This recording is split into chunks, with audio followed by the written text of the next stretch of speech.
The first wave was already gone, shredded, obliterated. Sergeant James Miller watched through salt-sprayed binoculars as landing craft disintegrated against Omaha Beach's steel and concrete defenses. Explosions erupted in white and orange bursts. Machine gun fire sliced horizontal lines across churning water, turning steel boats into Swiss cheese before they could even touch sand.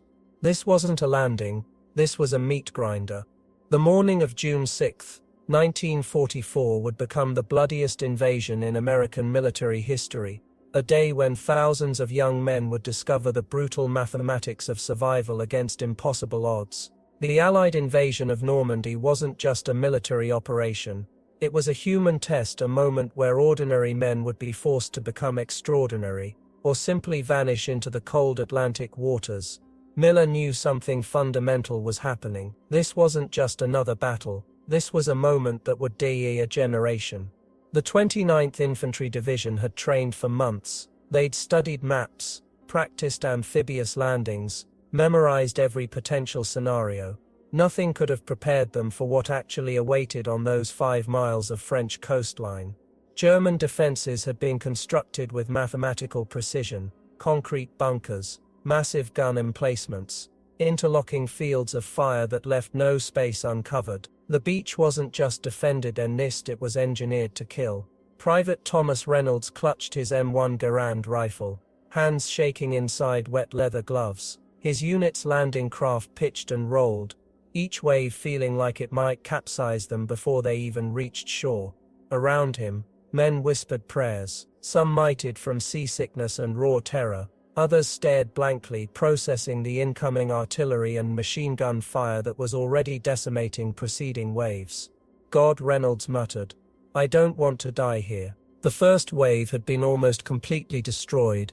Bodies floated, equipment scattered, landing craft burned, and they were next. When the boat's front ramp dropped, it would become a shooting gallery. Every man knew it. The Germans had zeroed in their artillery. Machine gun nests covered every possible approach. The beach was a killing field designed with ruthless German engineering precision. Miller watched through his binoculars. The beach wasn't sand anymore. It was red. Bodies everywhere. Burning equipment. Smoke rising in thick columns that obscured visibility. This wasn't war. This was slaughter. The landing craft pitched again. Reynolds checked his rifle. 30 caliber rounds, extra ammunition strapped to his chest, a picture of his girlfriend tucked inside his helmet. Standard equipment for a man who wasn't sure he'd survive the next hour. Some soldiers had written letters, and all messages to families. Others carried lucky charms, coins, photographs, small totems of humanity against the mechanized death surrounding them. The boat's engine roared. Waves crashed. Artillery screamed overhead. They were close now, too close. Miller's ice was calm, controlled, the kind of ice that held panic at bay through sheer force of will. "Steady, boys," he said. "We're going in." The ramp would drop in moments. Beyond it waited a landscape of pure mechanical death. Concrete, steel, bullets, fire. Omaha Beach wasn't just a location, it was a meat grinder.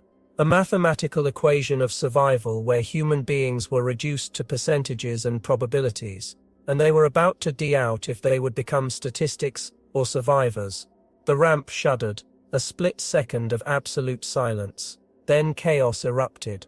Machine gun fire tore through the wooden sides of the landing craft like paper. Men dropped instantly, blood spraying across wet canvas and metal. The first line of soldiers never even made it over the edge. They crumpled where they stood, bodies jerking with each impact. Reynolds felt something warm splash across his face. Blood, not his own.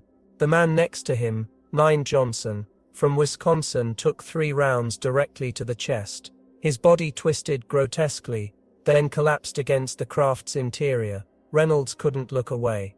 Johnson's eyes were wide open, staring at nothing. Miller was already moving, shouting commands that were nearly impossible to hear over the thunderous artillery and screaming men. "Move! Move! Get off this damn boat!" Some men froze, others scrambled. The landing craft's front ramp dropped, and instant death poured in. Bullets created a horizontal rain of steel, cutting down anyone who dared expose themselves. Reynolds felt something snap inside him. Terror, survival instinct, something primal that pushed past fear. He gripped his rifle and dove. The water was ice cold, shocking. Bullets kicked up geysers around him, creating a deadly underwater landscape of churning, violent motion. His full combat gear felt like concrete, threatening to drag him under, 30 yards from the shore. 25. A mortar round exploded 50 feet to his left. The concussion was like being slapped by an enormous hand. His ears rang. Water and blood and fragments of equipment swirled around him. Miller was systematic, methodical. Where other commanders might panic, he analyzed, calculated. His eyes scanned the beach, tracking German gun positions, looking for any weakness in their interlocking defensive structure. The Germans had prepared for years. Concrete bunkers, massive gun emplacements, razor wire, wooden stakes designed to rip apart landing craft, mines buried in the sand. Every inch was engineered for maximum human destruction. Reynolds reached shallow water. His boots touched sand mixed with blood. To his right, an entire squad was cut down before they could fire a single round. Their bodies created a grotesque barricade of flesh and equipment. Some still twitched. Others were clearly dead, eyes staring blankly at the grey French sky. A German machine gunner in a concrete pillbox swept his weapon across the incoming Americans. Each burst killed multiple men. No heroics, no dramatic last stands, just systematic mechanical murder. Miller saw it too. He grabbed a nearby radioman. "I need naval artillery on that bunker. Now." The radioman was young, terrified. But training took over. He relayed coordinates while ducking incoming fire. Naval shells began to fall. The first missed, the second hit nearby, sending chunks of concrete and German bodies into the air. The third was perfect. The machine gun nest disappeared in a cloud of smoke and debris. But for every position they neutralized, 2 more seemed to open fire. Reynolds crawled. Every inch was a battle against incoming fire, against his own terror, against the weight of his equipment. Water and sand and blood created a nightmarish landscape of survival. Some men prayed, some screamed, some went silent, overcome by the mechanical precision of the German defenses. This wasn't war as they'd imagined it. Not the clean, heroic battles from recruitment posters. This was pure industrial-scale killing. Human beings reduced to targets, flesh against steel. And they were just beginning. Omaha Beach stretched before them. 5 miles of pure mechanical death. Miller knew they had less than 30 minutes to establish a beachhead or they would be annihilated. Reynolds' ally reached a small section of rocky terrain providing minimal cover. His hands were shaking uncontrollably. Blood from a scalp wound ran into his eyes, creating a crimson veil over the carnage. The artillery continued. German 88mm cannons unleashed punishing barrages that seemed to arrive from every conceivable angle. Young men, barely more than teenagers in many cases, were being torn apart with mechanical efficiency. Miller crawled next to Reynolds, his face a mask of concentrated determination. "We need to create a breakthrough. Right here, right now." Reynolds understood. This wasn't about heroism anymore. This was pure survival. A collective effort to punch through an impenetrable wall of steel and concrete. A group of Rangers approached, led by a battle-hardened sergeant named Thompson. His face was covered in sand and gunpowder residue, making him look more like a ghost than a human. "Miller," Thompson shouted over the artillery, "we've lost almost 60% of our initial landing force. We need a coordinated push." Miller nodded. No wasted words, just pure tactical calculation. They would use Bangalore torpedoes to clear the razor wire, thermite grenades to disable German defensive positions. Every movement would be synchronized, every action precise. Reynolds watched as brave men prepared to charge forward, knowing many would die within seconds. Young men from Iowa farmlands, Brooklyn street corners, Ruckle, Texas ranches, all converging in this moment of absolute terror. The next 30 minutes would determine everything. Thompson signaled, Miller confirmed. Reynolds gripped his rifle. The charge began. A human wave of desperate, terrified, incredibly courageous Americans surged forward. Some would survive. many would not. History balanced on a razor's edge. By sunset, they would either have a foothold or be obliterated. The beach ran red.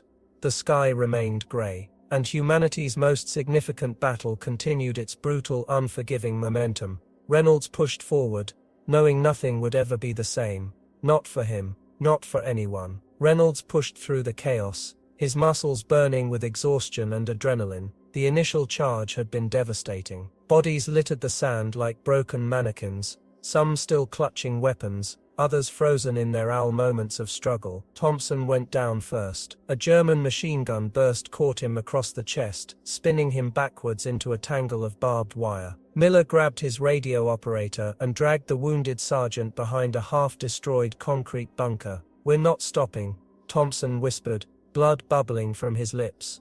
"We can't stop." The Rangers moved in coordinated bursts. Small groups of 2 and 3, leapfrogging between minimal cover, using every rock, every slight depression in the terrain as protection. The German defensive line was formidable, but not impenetrable. Reynolds spotted a weakness, a section of the defensive line where the machine gun fire seemed slightly less concentrated.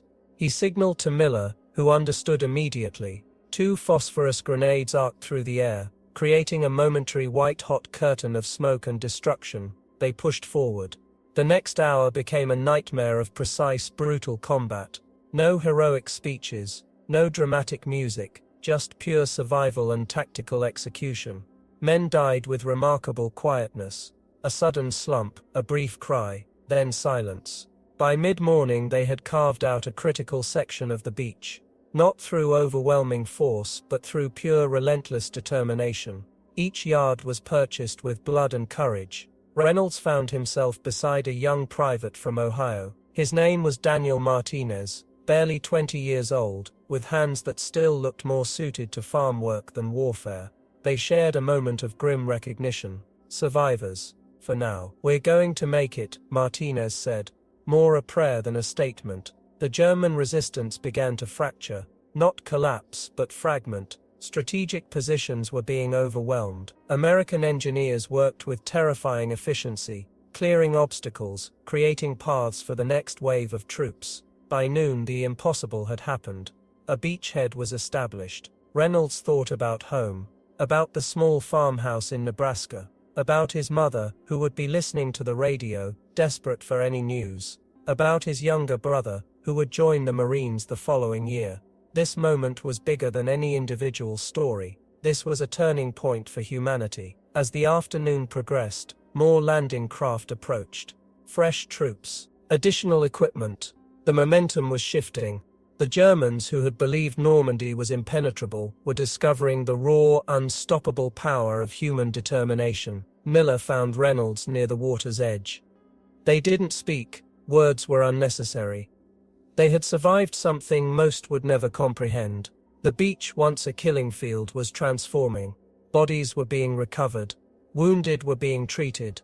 Equipment was being organized. The mechanical precision that had been the German strength was now being used by the Americans. By sunset, Omaha Beach was no longer just a battle zone. It was a bridgehead, the beginning of the Nazi occupation in Europe. Reynolds looked out over the water. Countless ships stretched to the horizon. Each represented hope. Each represented the beginning of liberation. Some battles are won through strategy, some through technology, some through sheer, unbreakable human spirit. This was all of those things, and Reynolds knew, even in that moment, that the world would never be the same. As night fell, shadows of the day's carnage stretched across the sand. Reynolds watched a medic carefully bandage Martinez's arm, the young soldier's face etched with a mixture of pain and disbelief. The ocean waves continued their timeless rhythm, indifferent to the human drama that had unfolded on their shores. Shells from distant artillery punctuated the growing darkness, a reminder that this was but one moment in a larger conflict. Miller approached, his uniform caked with sand and dried blood. He handed Reynolds a canteen, their eyes meeting in a silent understanding that transcended words. They had witnessed something profound. Mods, not just a military victory, but a fundamental test of human resilience. In the distance, supply lines were already being established. Trucks rolled carefully across makeshift paths, bringing ammunition, medical supplies, and hope. The initial beachhead was transforming into a launching point for the liberation of Europe. Martinez dozed fitfully, his injured arm propped against his pack. Reynolds covered him with a spare blanket, remembering his own youth, how quickly innocence could be replaced by the harsh realities of war. As stars emerged over the English Channel, the sounds of preparation continued. Radios crackled, engines hummed. Men spoke in low, measured tones. The invasion of Normandy was no longer a plan. It was a living, breathing reality. Reynolds closed his eyes, feeling the weight of the day settle into his bones. They had done the impossible. They had survived, and tomorrow they would continue the long march toward freedom.